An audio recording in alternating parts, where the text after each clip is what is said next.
the morning. But before I do that, I'd like to make an announcement about the afternoon, because in the afternoon we will have two talks. In the afternoon talks in El Hotel Los Aluches. So it's a hotel that is 2 blocks that way on Calle 60, so 60th Street. And so we are going to leave from the hotel lobby at 2:45. At 2:45, and we're going to leave. And so if people arrive late, they might find that we've already gone.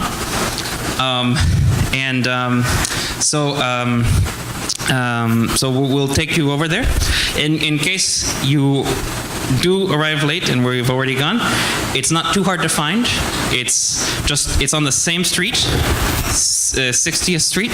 You just need to keep going in that direction until you get to the Hotel Los Aluches, and it has the name up there. We're going to the room called Popol Vuh.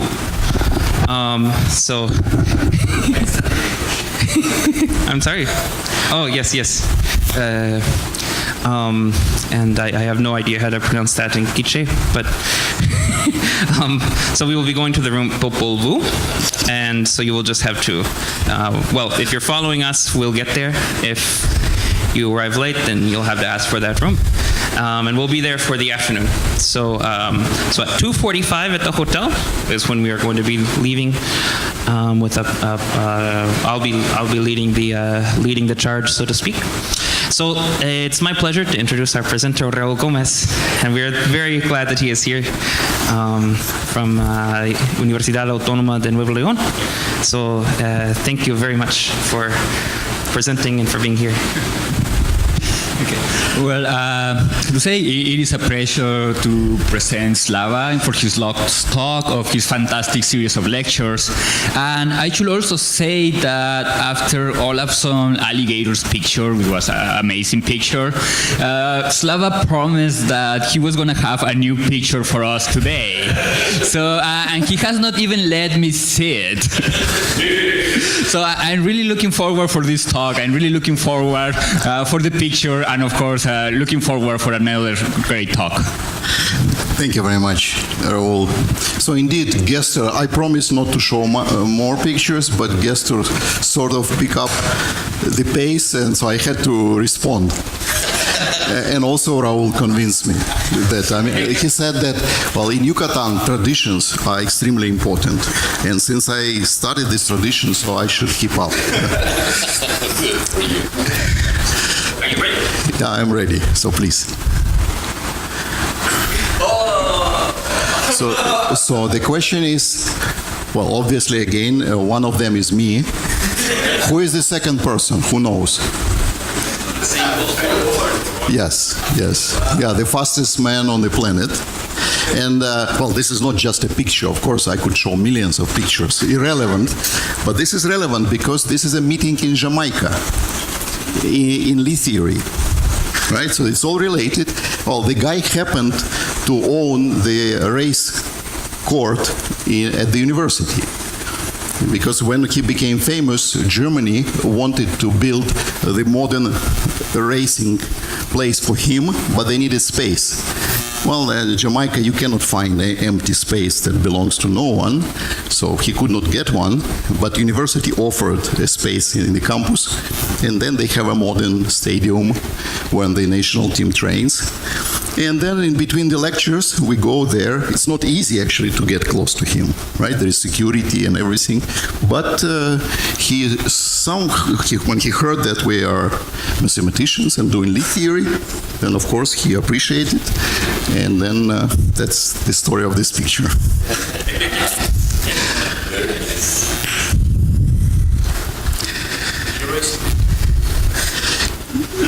Yeah. So when he was still maybe first 100 meters out, for 400 meters he already finished.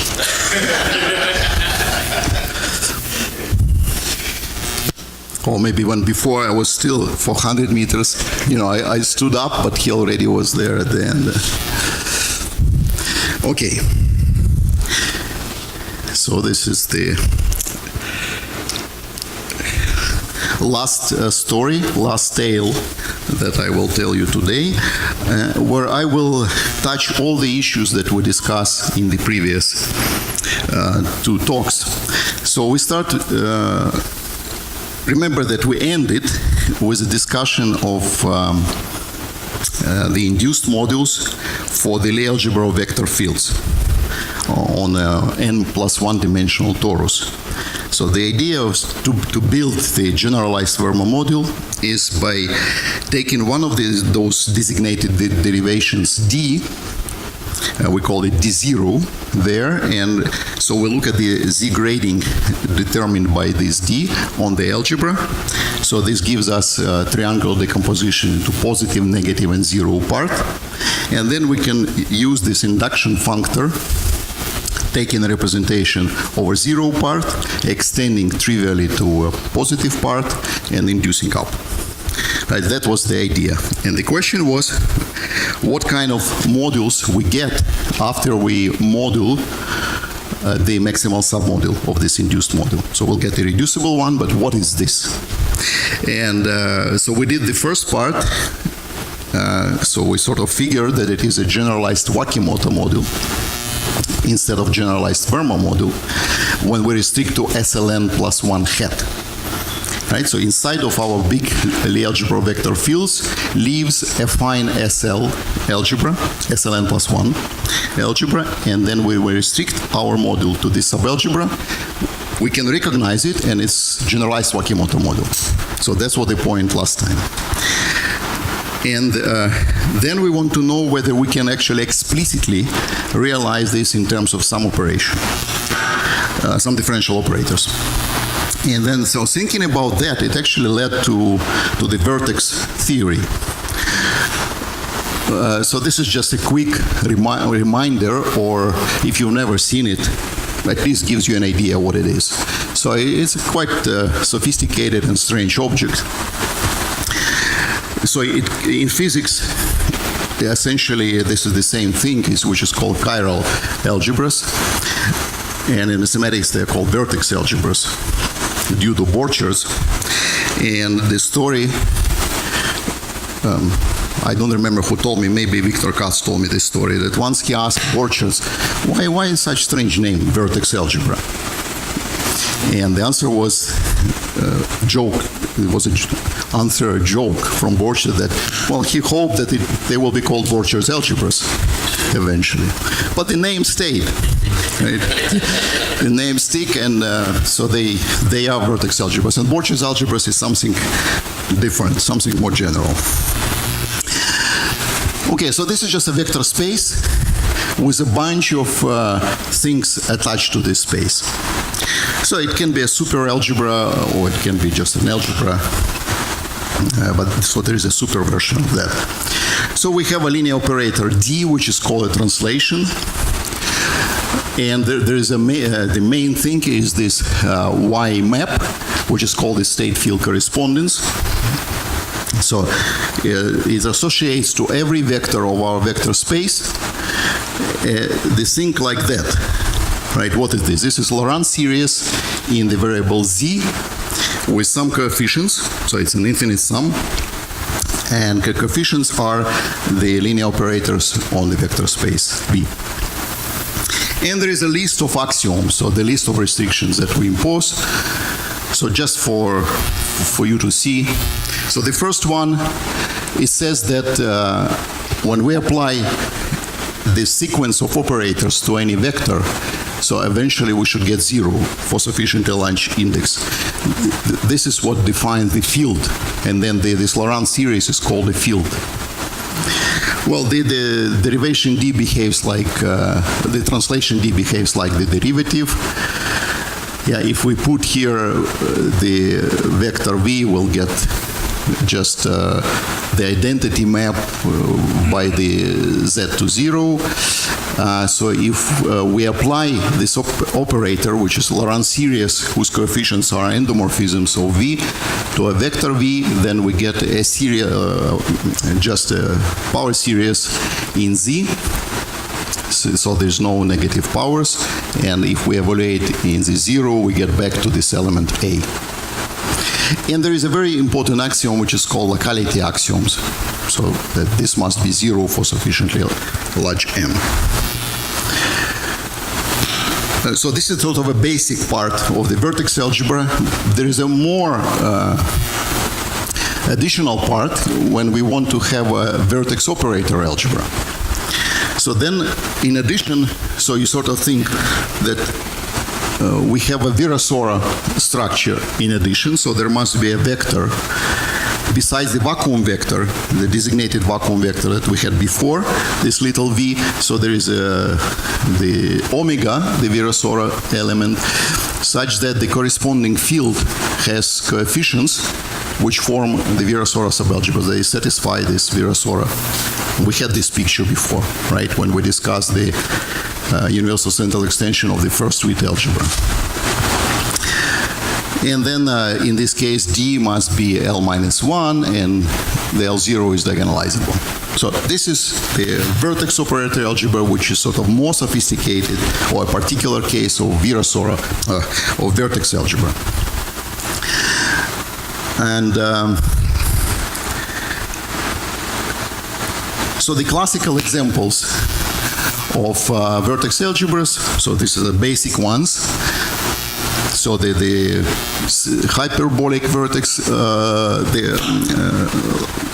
vertex lattice, GLN, vertex algebra, universal vertex algebra, Virasoro, Heisenberg, and there's a lattice vertex algebra. So I am not going to talk about Virasoro and Heisenberg, but the other three I will briefly define. So in general, the idea is the following. So if you have an algebra, a Lie algebra, so you construct a Verma module. And this Verma module, in many cases, has an additional structure as a vertex algebra. Right? The module itself is a vector algebra, and this becomes universal vector algebra, and other highest weight modules will be modules over this vertex algebra. So roughly the idea is like that. So let's start with the hyperbolic one. So we take two n generators, u's and v's, with the bilinear form, like that. So we have a hyperbolic lattice. Now we complexify it, so to get a complex vector space. And next we do affinization. Remember that affinization, the word affinization means that we're tensoring with Laurent polynomials. And we take an extension of this thing with a central element k. So the bracket we define this way. Right? It's not like when we produce a fine algebra, we had a Lie bracket on Lie algebra G before, so then it was different. Here we had a trivial, essentially we can think that we had a trivial bracket on the LC vector space. So that becomes like that, the bracket. So here's this our form, and K is central. And then we have a triangle decomposition of our affinization of the hyperbolic lattice. And so again, we can construct induced module starting from a functional non-zero part and extending trivially to plus part. So eventually, this leads to the following vertex algebra. So as a vector space, remember, vertex algebra is a vector space. So the vector space is like that, so it's huge. So we have first polynomials in these variables. So with double indices, the first index is from 1 to n, and the second one runs through the integers, positive integers. And in addition, we multiply with Laurent polynomials in n variables. So it's really huge. Then to each vector of the vector space, we need to associate that operator y, the state field correspondence. So the vectors of the space are called states, and the fields that when we apply y are the series are called fields.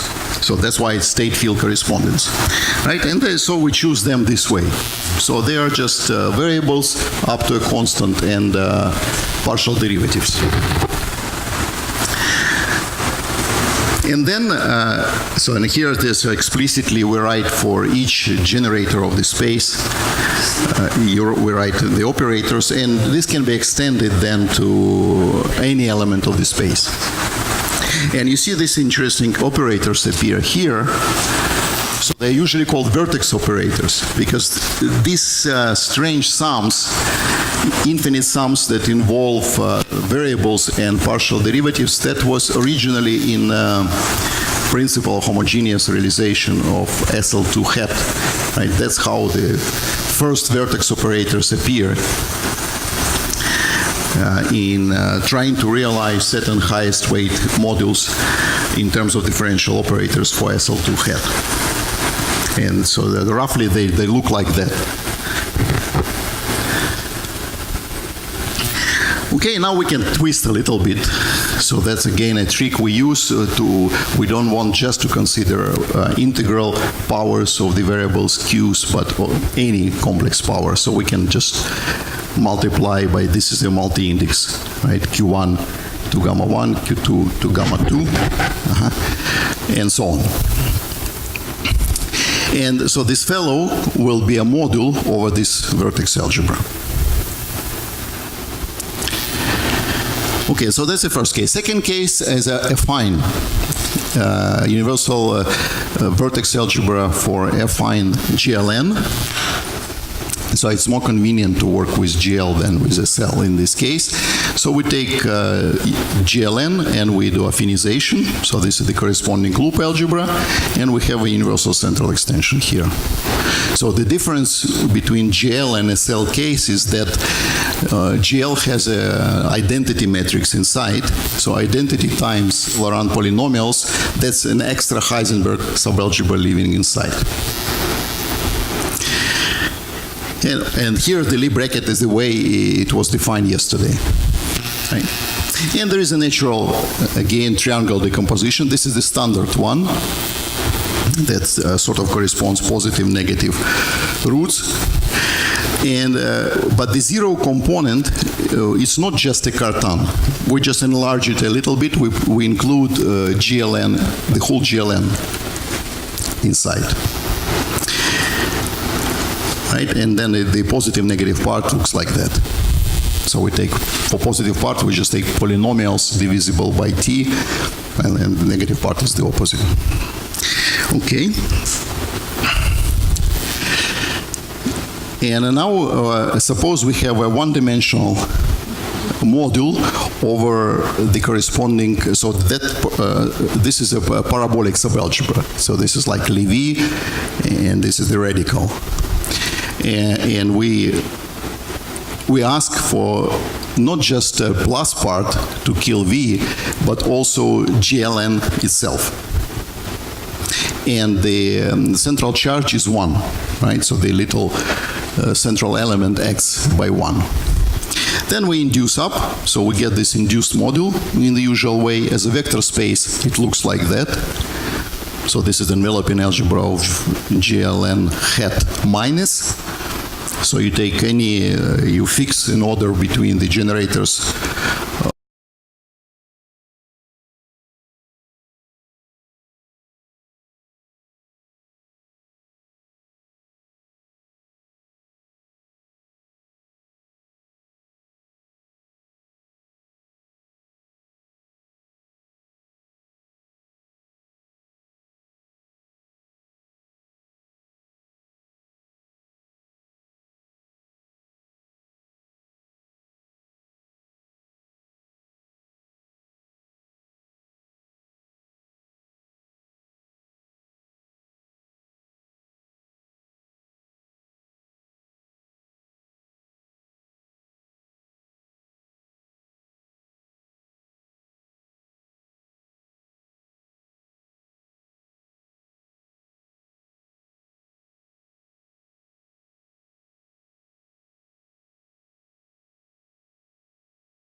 theory. Right, so it was very tricky. So first we look at the extension of the vector fields by Köhler differentials. We used this approach of vertex theory developed for the full toroidal case. We substituted G by 0, and everything works the same. Then we restricted to SLN plus 1 hat. And we showed that the module is exactly the same as the generalized Verma module for the vector fields restricted to SLN plus 1 hat. And also this theorem says that generically the module is irreducible when we restrict to vector fields, so they must coincide. Right? And then this gives a way to attach or to use the vertex theory to understand the generalized Verma module for the Lie algebra vector fields.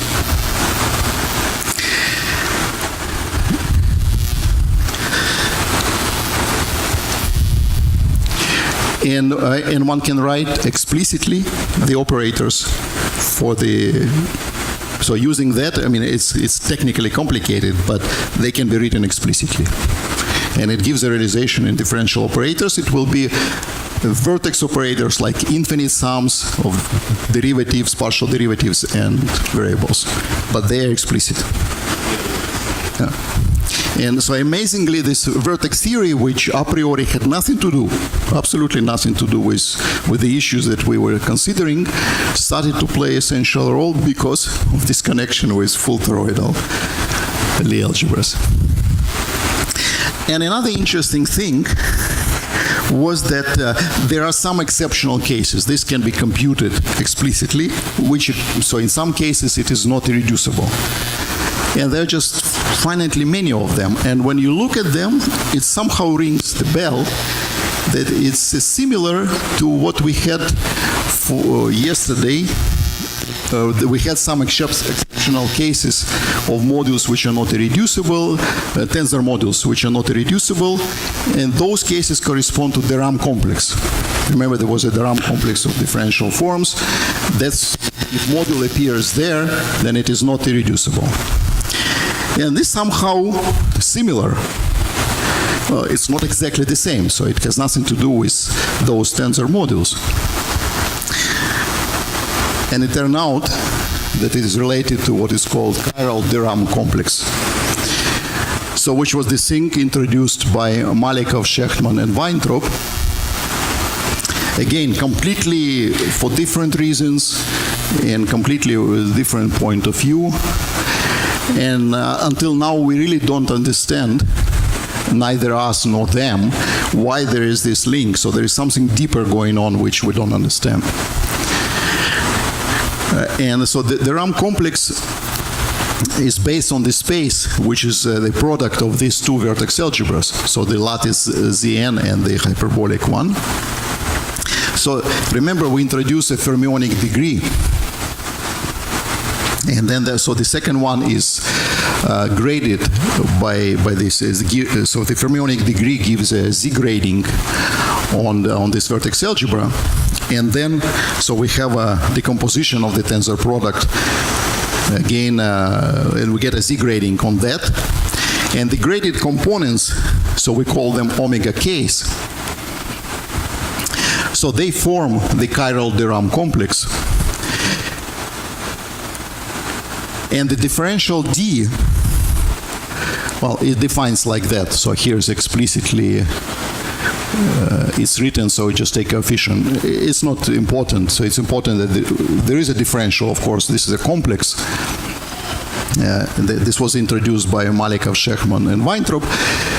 But the point is, which they did not notice because they did not care, that this differential is in fact a homomorphism of modules over the Lie algebra vector fields on n+1 dimensional torus, because all these omegas are modules over vector fields.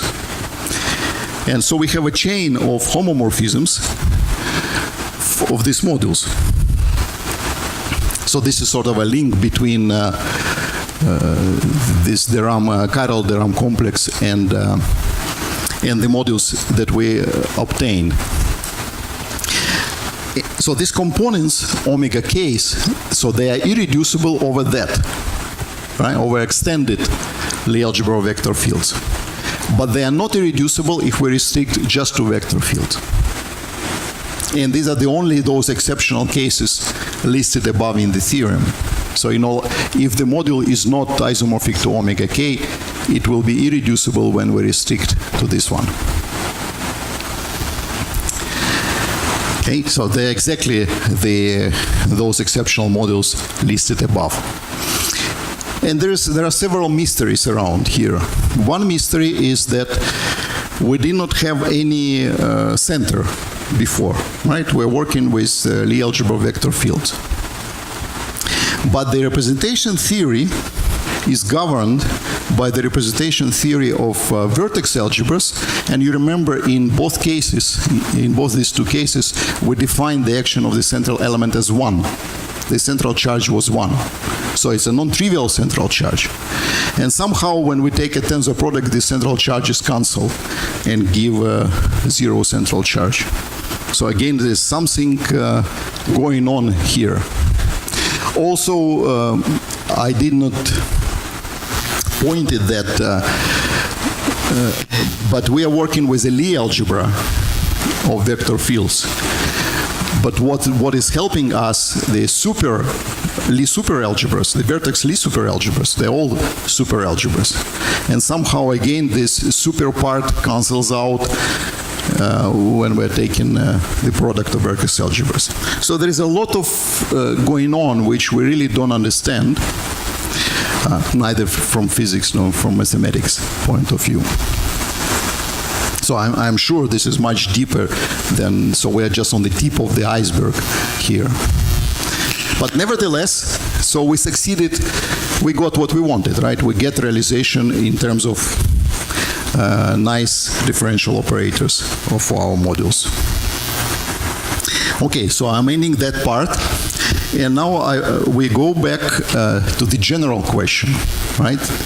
So the torus we finish, now we go to general variety. So suppose I have a reducible affine variety, we'll look at the polynomial vector fields on that, and we discuss that the algebra is simple whenever, or even only if, the variety is smooth. Okay. Just a few remarks. Some information is available about representations, but this is sort of ongoing research, so I'm not going to talk about that, but just one remark. So what is the algebra of functions in this case? So this is the polynomial ring modulo the defining ideal of our variety, of our reducible variety. This will be a prime ideal. And naturally, this algebra of functions is a module over the algebra of vector fields. So what kind of module do we get? Remember, yesterday we discussed Laurent polynomials in the case of Witt algebra. Laurent polynomials is the algebra of functions, so it was a module over the Witt algebra. And I was saying that the scalar functions, the field C, form a submodule. And when we kill, we get a reducible one. And I draw a line, like there was one gap, and then we continue. So it was a length 2. The functions, the Laurent polynomials, in one variable form a length 2 module over the Witt algebra. So it similarly happens in general. Right? So it will have a unique proper submodule, which consists of scalars, or constant functions, and that's it. That's the structure of the algebra. And something to link with harmonic analysis. So that's sort of a classical thing. Suppose my variety is the sphere, right? So the algebra of functions looks like that. Just a quotient by ideal generated by polynomial sum of the squares minus 1, so obvious. And then the Lie algebra of polynomial vector fields is generated by this vector field. It's not difficult to check. And they satisfy this relation. Right, so this partial differences of partial derivatives, so they have this nice relation. And inside of our Lie algebra of vector fields, we have a nice SLN living inside, and here's the explicit embedding of SLN. Yeah? So the matrix units, when A is different from B, go to this vector field, and the Cartan elements go to this one. Okay, so inside we have SLN. Moreover, we have SO living inside, and so here's an embedding.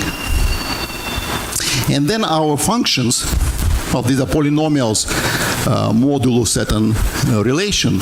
Well, they split into even and odd part, depending on the degree of the polynomial. And this will be a splitting invariant under the action of SL. Now, so here we have a polynomial, so they filtered naturally by the even degree of a polynomial.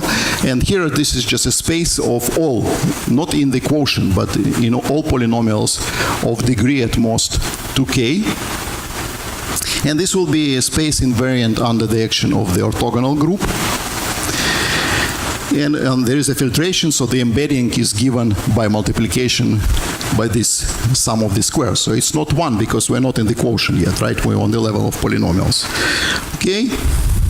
So the space of all these polynomials can be decomposed into a direct sum of subspaces of harmonic polynomials. Right? Harmonic polynomials are those annihilated by the Laplace operator. And then the even part of our algebra looks like that. Yeah, so there is a projection of SON modules from polynomials now to harmonic polynomials. So actually I did not know. So this formula was known. It's well known. But I did not know it. I find it's quite beautiful. So we get that. So it's a classical thing. And each component is invariant under the action of orthogonal group, but it's not invariant under the action of SL. And what does SL is sort of spreads around, but it spreads nicely, right? If you apply to harmonic polynomials HL, you don't go very far, right? You can go a little bit up and a little bit down, and that's it. And, well, the result of this discussion that the algebra of functions for arbitrary reducible variety looks like that. That, well, it has a decomposition in the odd and even part. So I just discussed the even part. The discussion of the odd part is similar. So the odd part, that's an irreducible SLN module, but even part has a unique, as a cell module, has a unique submodule of constant functions, right? So that's degree 0. So that's the even part. And when we kill it, we get the reducible SLN module. And as an SO module, it has decomposition in harmonic polynomials. So I think it's very nice. It sort of gives you complete understanding of the algebra of functions. But this is just one particular module, very particular module for the Lie algebra of vector fields. But the whole theory, as I said, is just in the state of being developed. Okay, and that's the final part. So we discuss Lie algebras of vector fields. We discuss Kac-Moody algebras, and this is the third class of algebras that I want to discuss a little bit. So I'll call it elliptic affine Lie algebras. So what we are going to do, we are going to generalize this construction of affine Kac-Moody algebras when we use Laurent polynomials. So if we think of Laurent polynomials as a meromorphic functions on a Riemann sphere, which are holomorphic outside of 2 points, then it sort of gives us the idea how we can generalize this thing. Well, geometrically, algebraically, it was clear. We already mentioned that you take any commutative associative algebra, you tensor, and you get a Lie algebra.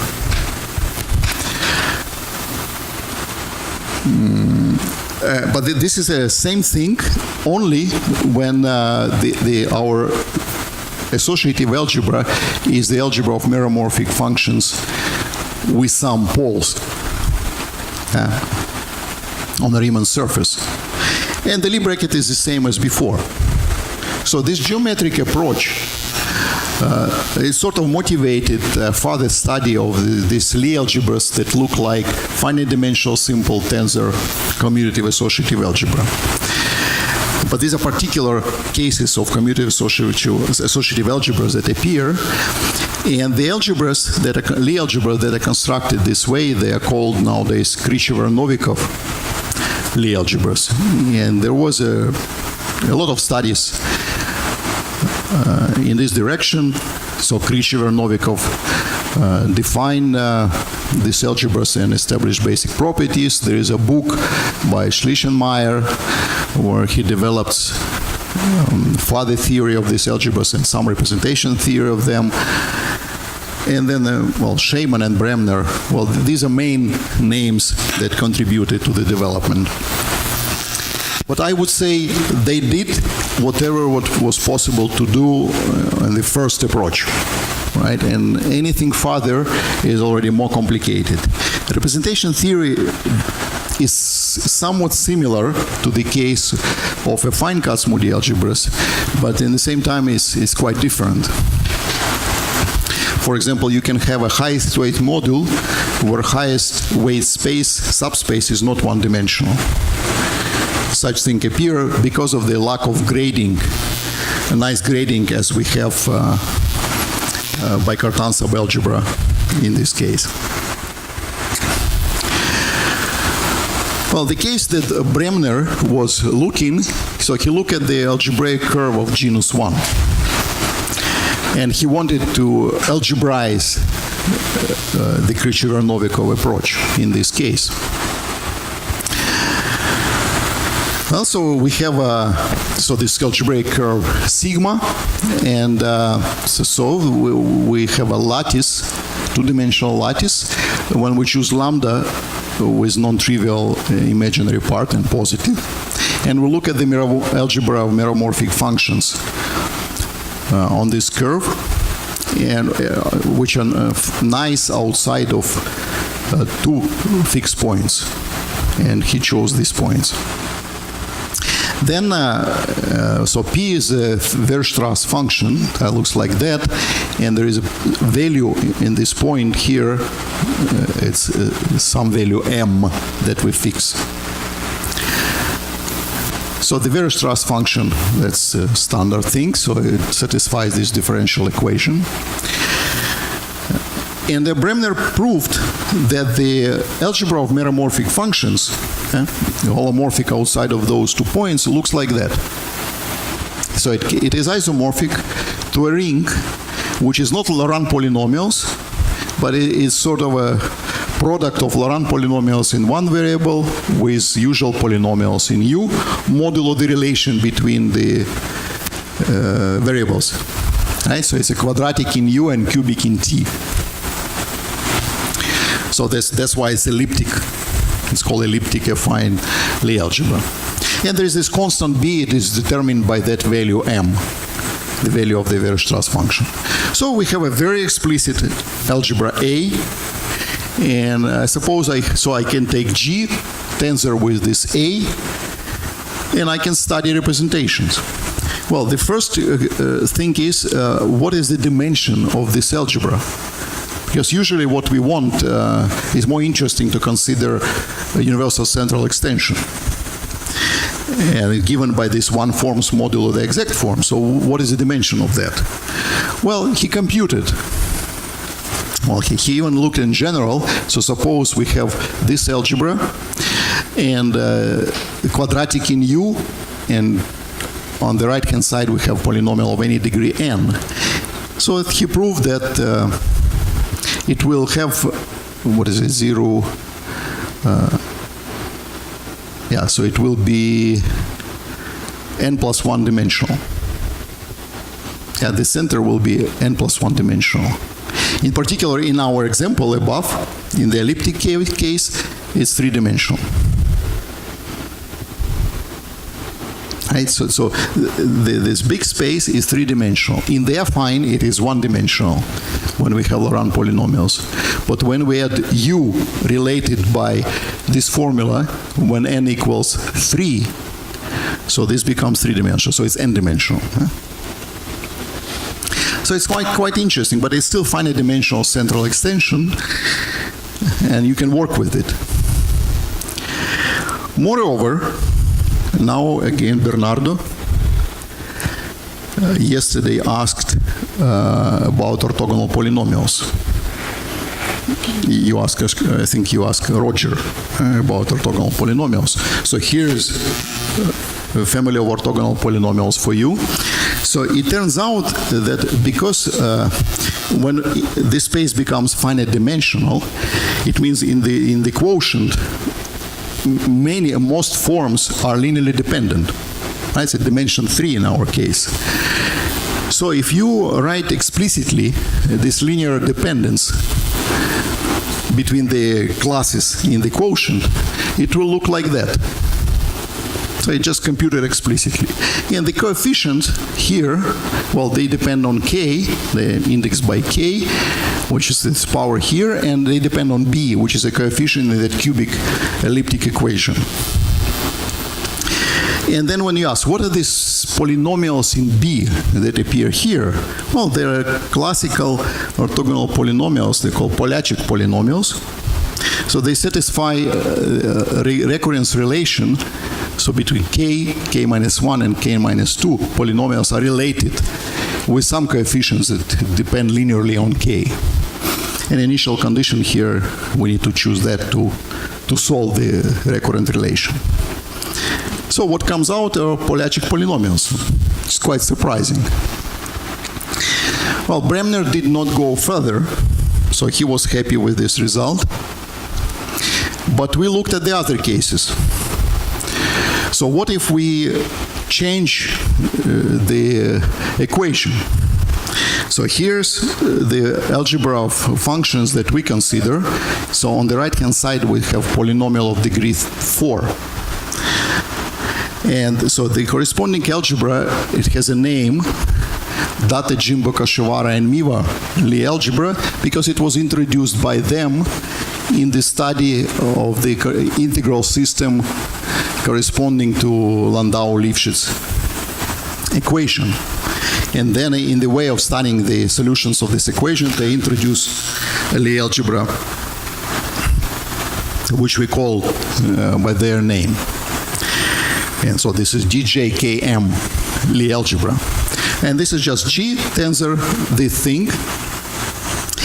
And so now we want to know what is the universal central extension. Again, this can be computed, and it will have dimension 4.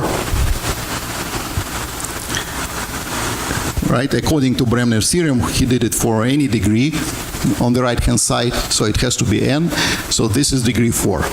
Very nice. So we have explicit formulas which gives a Lie product between them. So everything is explicit. And then we can ask the same question. Well, if the cubic one led to a nice family of Wyacheslav polynomials, what happens in this case? Okay. Well, after changing variables, we can write our polynomial of degree 4 in this form. So it's a biquadratic, and this C appears here. And then the corresponding recurrent relation can be written in this way. Okay, now we, instead of these things with bars, we put in polynomials, which are for us unknown at the moment. Right, pk, because this is k degree, this is k minus 2, and this is k minus 4. So we have explicit recurrent relation between a family of polynomials. And so what are they? So we ask this question. What the hell are these polynomials? Well, this should be well known. Well, again, we need some initial conditions to define the recurrent relations. Well, first of all, of course, we can form a generating function, putting these polynomials, and this generating function will satisfy this differential equation. Okay. And now we use initial conditions. So we need to define 4 terms in order to be able to solve the recurrent relation. And then, so now it's a question is to whom you attribute 1 and to whom you attribute 0. Right? So suppose 1 goes to -4 and then 0 to other 3 things. Then the corresponding generating function will be given by this elliptic integral. Well, it's hard to solve it. If you attribute -1 to this fellow and 0 elsewhere, then we get this generating function. Okay, let's keep going. So if we attribute 1 to this one, then actually we can find this generating function. And it will be in terms of not Polaczek polynomials, but Gegenbauer polynomials. It's another family of classical orthogonal polynomials that appear here. So the orthogonal polynomials associated with the recurrent relations with such initial condition are Gegenbauer polynomials. And similarly, it will be the same if we do it for -3. So it's the next slide. So in the case of -1, so these polynomials, they satisfy the orthogonal polynomials. So they are written in terms of Gegenbauer polynomials, but there are some modification of that. But they satisfy the second order differential equation. And second order differential equation, if you have a family of polynomials, orthogonal polynomials satisfying the second order differential equation, they're classical. Okay, there is nothing new, they're just a variation of Gegenbauer polynomials. Okay, and here's the explicit variation. Same happens if we do it to -3, right? If we attribute 1 here, it will be the same thing. So here we get degree 2 differential equation satisfied by this family of polynomials. So what happened? We have analyzing the structure of this space, 1 forms modulo exact forms. We figure that it is 4-dimensional. It led to a certain relation, recurrent relation between, or a linear relation between the elements of this space. Substituting the elements of this space by polynomials, unknown polynomials, we obtain a recurrent relation. And then we ask what kind of polynomials we get. So to be able to solve recurrent relations, we need initial conditions. So there are 4 possibilities. So 2 of them led to classical orthogonal polynomials related to Gegenbauer polynomials, which satisfy this kind of second-order differential equations. So there was nothing new. And the other 2 cases we could not solve immediately. So the quest continued. Okay, so let's go back to the case when we assign value 1 to -4 and 0 to all others. Then the generating function will look like that. So if you put these polynomials, you compute them explicitly, because you can try to solve for initial terms the recurrent relation, and you will find this polynomial. So it's 1, 1, 4c over 5, then this quadratic one, then this cubic one, this degree 4, and so on. Right, but it's getting complicated, but so what are they? So it turned out that these polynomials, so you can slightly change the indexing in certain way, and I will just call them Pn polynomial, and that Pn polynomial, in this case, when 1 is assigned for -4 term, -4 polynomial, and 0 to all others, they satisfy this degree 4 differential equation. Well, we tried very hard to prove that there is a second order differential equation satisfied by them. but very hard. How an algebraist can prove something about differential equation? It's hard because we don't feel the techniques in differential equations. Well, we show to different people from this area. Nobody could recognize these polynomials. We ask even people who work with special functions and with orthogonal polynomials. Nobody could give a definite answer. Some were saying, well, it's somehow reminds something, but it's not clear what. And then we were stuck, and we left. Then there was a meeting in Cordoba, in Argentina, at some point. And during the interval, I was walking along the corridor, and because Oscar said that unless you show the picture, you must tell stories. So I'm telling the story. And so one office was open, the door was open, and there was a person, Juan Tirao, who was sitting there. He was the president of Argentina Academy of Science. So I stopped by and I greeted and we started to chat, and he said, so how are you? Well, general conversation. And suddenly, on the bookshelf, I saw a thick book like that on special functions.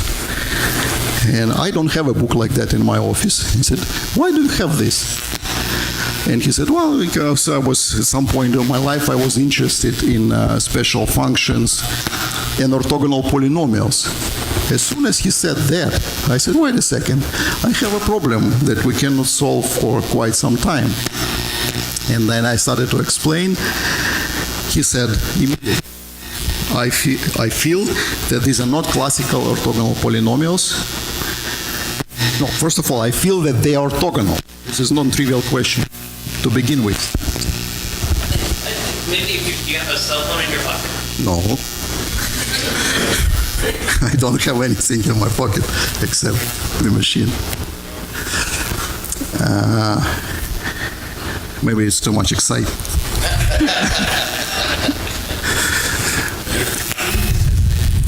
Yeah, and he said, first, I feel they are orthogonal. That's the first non-trivial thing. And second, I feel they are not classical ones. Okay, so that's a big thing, right? If you discover a new family of orthogonal polynomials. Then we started to work together. And eventually, yes, we proved that they are orthogonal. So there is what is called a weight function, which makes the integral. Orthogonal means you take an integral, set an integral, and you put two polynomials, and the result is 0, but you need to put a weight function as a factor in front. And then it becomes 0. So in fact, they are orthogonal. And then to prove that they're not classical, it's sufficient to show that they do not satisfy the second order differential equation. And then with his help, we managed actually to compute that. So we were very excited. You found something that will enter in the next edition of this special function book. And we sent it to Journal of Differential Equations. And I thought, well, it's a long shot. I mean, algebraist writing a paper on differential equations, that's strange. It was accepted immediately, but with one comment. And the comment was that, in fact, one family, so there are two cases, it's -4 and the other one was -1. Remember, there were two cases. So the -4, this one, so they are indeed known. They're called ultraspherical polynomials, and there was a lot of work in this thing, and they appear in one of the books like that. Maybe Ismail's book. There is a book on special functions. They are written there, and the equation of degree 4, differential equation of degree 4, is written there, satisfied by them. So it was a matter of finding the book, and you look at that and compare. Indeed, the family is the same, but the equation is different. Well, you cannot have two differential equations of degree 4 different satisfied by the same polynomial. It's very unlikely, right? And then it was a matter of checking and finding an error in the book. So we corrected the error in the book, and everything was fine. So it's -2, it's not -1. So the second family is -2. So there's a different family of orthogonal polynomials with a different equation of degree 4, and it's a new one indeed. Right? So it was not in that book. But they are kind of ultra-spherical polynomials as well. So the moral of this story is that you see how Lie world is related to everything in this life. And some unexpected connections might appear from the thing, you just look at this loop algebra, and you look at the universal central extension, and you work with that, and as a side effect, you have a family of orthogonal polynomials which are not classical.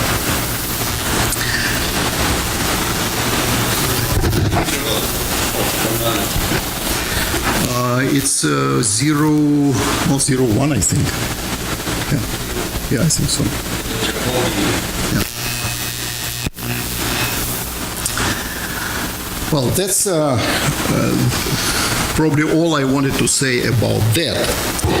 And then I did not prepare the slide because I was not sure how fast I will be going, but maybe I'll make a final comment. There is one more topic I wanted to discuss.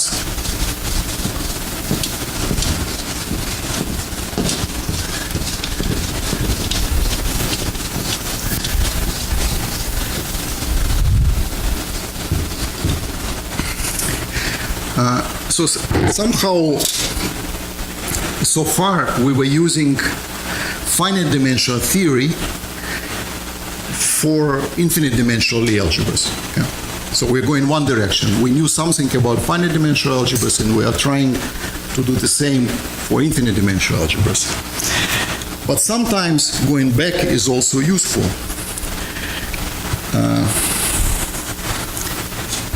So suppose this is the example of a Lie algebra that we discussed at the very beginning, the second slide. So if I have a finite dimensional Lie algebra G, we can form the symmetric algebra, and it becomes a Poisson algebra, naturally. So the question is, it's a classical question, can one construct the maximal Poisson commutative subalgebras here?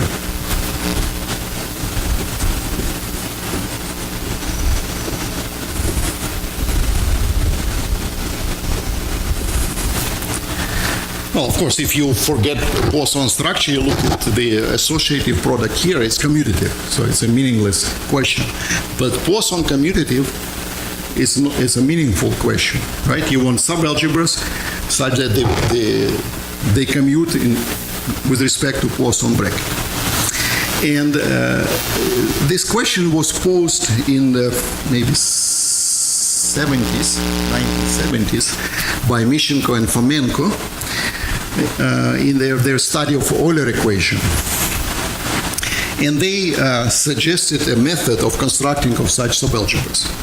So they are called shift of argument subalgebras.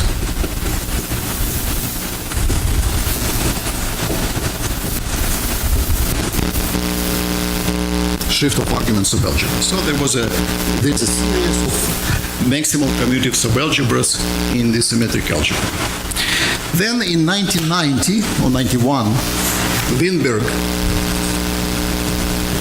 asked a question: can one quantize, so let me call it F lambda, where lambda, they are parameterized by the functionals on G. So Weinberg asked, can one quantize these algebras from SG to the enveloping algebra?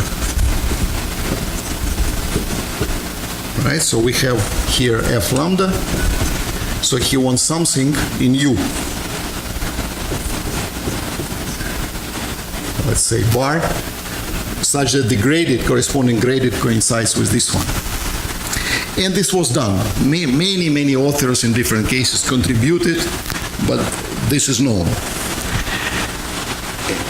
And it produces a family of maximal commutative subalgebras in the universal enveloping algebra of G. So if you think of U, GLN, or SLN, what are the maximal commutative subalgebras here? So usually everyone knows, of course, the Cartan subalgebra, or enveloping algebra of Cartan, plus center, which is n-dimensional center here. That's everyone knows. But it's not maximal. Even if you combine Cartans and the center, it's not maximal. But in fact, well, there is a construction of maximal commutative subalgebras here. And they are important for many reasons. But the way to do it, the modern view of this construction, is due to Frenkel, Edward Frenkel, who showed, maybe some other people as well, Frenkel, Rybnikov, yeah, but I will just say Frenkel was his approach, who showed how to use the corresponding affine Lie algebra. So you go to G hat and you use vertex theory for G hat in order to construct these algebras. So one can do it directly, but it's complicated way. But the modern, for example, how to show the maximality, that's a complicated thing. Construction is easy, but how you show maximality in the enveloping algebra? Via affine theory, this can be done much easier. And that's the use, the sort of infinite dimensional theory for the sake of finite dimensional theory, which I find amazing, and it's quite nice.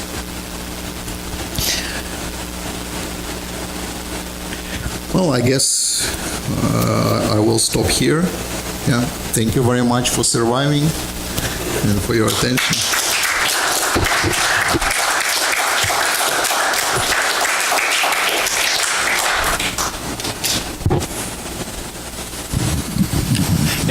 Any questions for the speaker?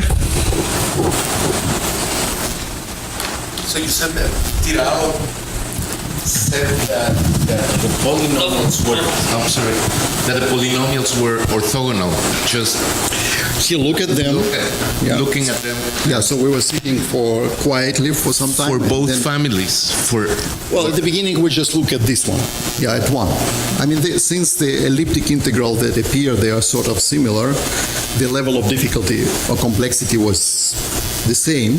So we look at this one. And then, yeah, he looked at them, analyzed a little bit, and then he said, I believe they are orthogonal and I believe they are not classical. And that was quite amazing. Then it took some time to actually to prove it. But and then we used techniques for orthogonal polynomials and things like that. But it turned out that also the ones that satisfy the fourth order differential equation are orthogonal. Yes, the last family is also orthogonal, also satisfies. And you said the interval was the 0, 1? Yeah, I believe it's 0, 1. 0, 1. Yeah, standard one. But the weight function is tricky. In fact, it's not.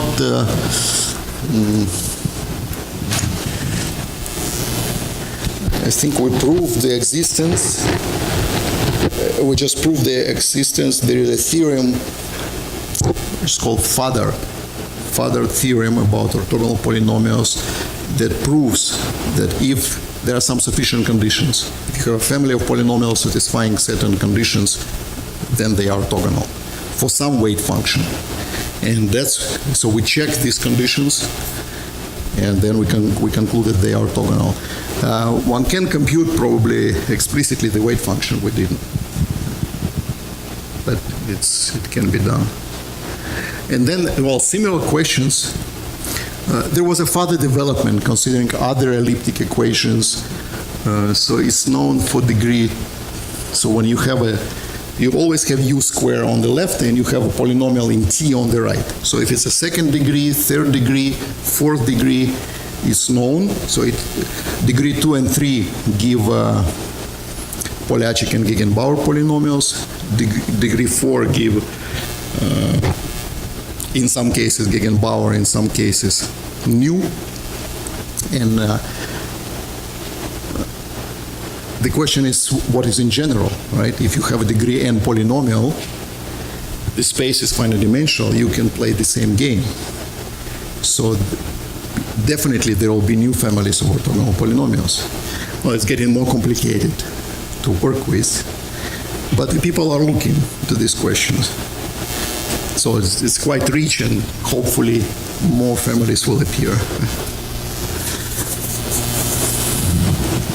So does he just have some intuition, like the force or something, to be able to intuit that some polynomials look like they should be orthogonal, just from practice or something? Oh, you mean example of orthogonal polynomial? No, you said that he looked at them and he said these look like they were orthogonal. Yes, because was it just some intuition? No, because he said, when I pointed in the book, he said, yeah, I used to work with this thing. I mean, was interested in these things. So he had some experience, of course. He was not ignorant like us, coming from outside to this field. Right? And then, so it was a question to be, usually we are in their own time, in their own place, but this was the right time, the right place to be.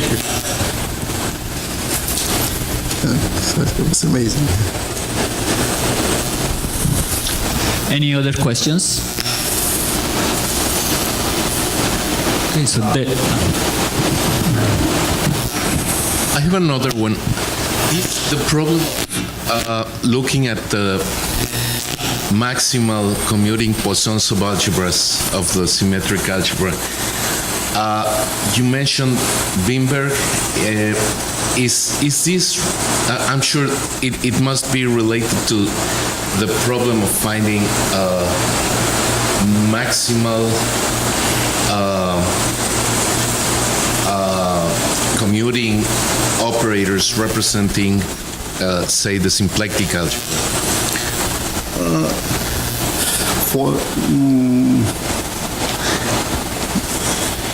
Yes, it's definitely about the families of commuting operators.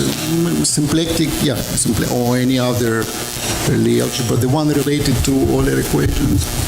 I mean the symplectic algebra because it sort of lives inside the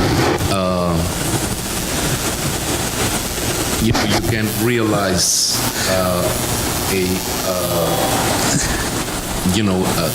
once you have this Poisson structure, you can sure, yes. The algebra symplectic functions, of course. The original Mishenko-Fomenko motivation, they are geometers, so it was a geometric motivation, certainly.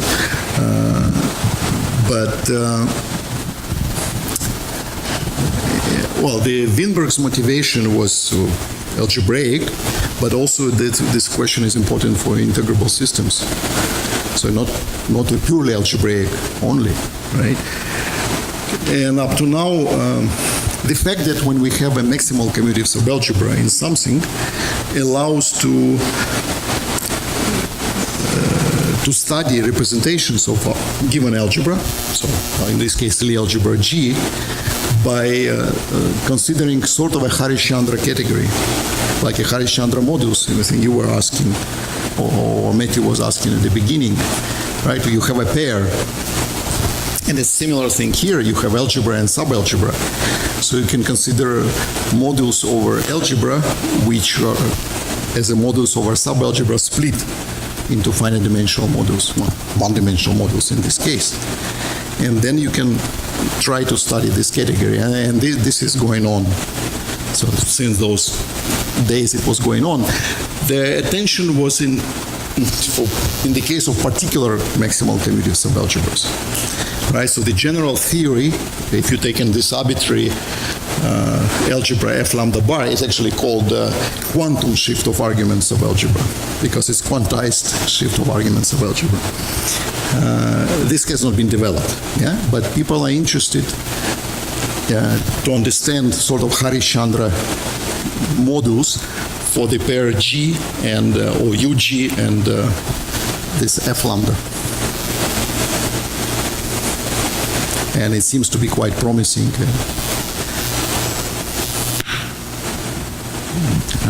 Maybe any last questions?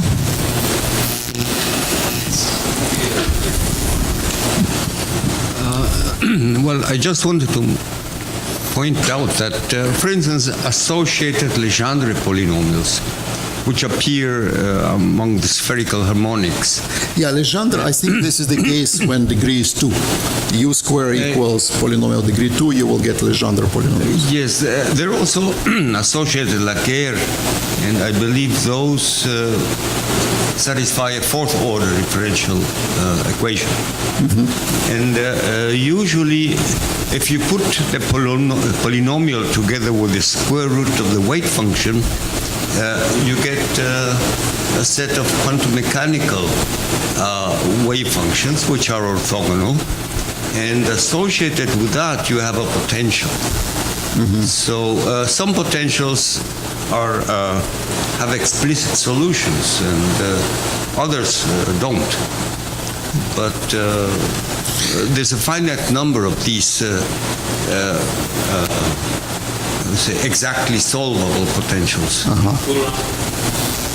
Yes, well, Coulomb, Pescher-Teller, I can mention maybe 3 or 4 more.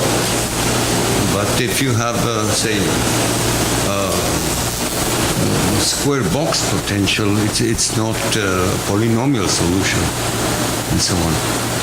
So I think that's very interesting. Yes, and in this case, since we have arbitrary degree on the other side, so we always will get new and new families. The question is what kind of differential equation they will satisfy. All right, so it's not clear whether it will not stay 4, it will go to 6 and so on. It will be higher. And yeah, there is an interesting question. So if you take classical, I think it's like that. So if you take a classical polynomial, another classical polynomial, each of them satisfying second degree, you product, consider a product, it will satisfy degree 4, I believe. Yes, and suppose you take 3. I think this is a theorem due to Zagier. It's not very old, it's quite recent. What if you take 3 polynomials, each satisfying degree 2 differential equation, and your product, is it degree 6 or less? So I don't know, but there are many interesting questions related. So I guess I should, next time I come to Guanajuato, I should stop by your office and then we figure something. In Cuernavaca. It's easier even. Yeah, and then we sit down and I will ask, why do you have special function book?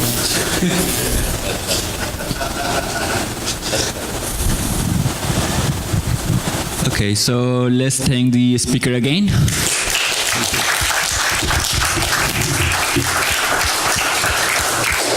And we'll be back in 30 minutes. 30 minutos exactamente. Yeah, so